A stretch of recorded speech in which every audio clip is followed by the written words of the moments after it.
आज मैं बनाऊँ बहुत ही हेल्दी टेस्टी दही भात बा कर्ड राइस पूरा इजी रेसिपी कम समय रे हो जाए।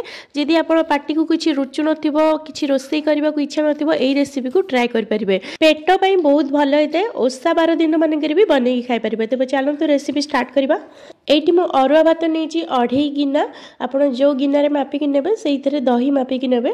भात जो आपण नेबे सेटा टिके सॉफ्ट थिले बेसी भल लागिवो खाया पे। एमती हाथ रे टिके मैश कर देबे।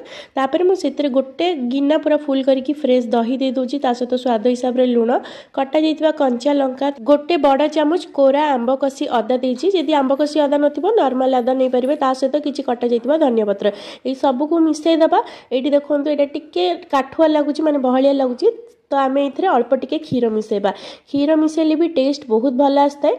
आपड़ चाहिए क्षीर बदल में पानी भी मिसई पारे। एबे तड़का पे फ्राए पैन रे 2 ରୁ 3 बड़ चामच रिफाइन तेल नहीं तेल बदल में घी भी नहीं पारे। से देदेबा गोटे बड़ चामच चना डाली गोटे छोट चामच बिरी डाली ता सहित अध छोट चामच गोटा जीरा गोटे बड़ चामच सोरिष ता सहित किछि काजू सुखिला लंका ये सब को आम भल भाव भाजीदबा। भाजी गला लास्ट रे भुर्संग पत्र हेंगू देदेबा। तापर ये तड़का को दही भात रे गोले दबा।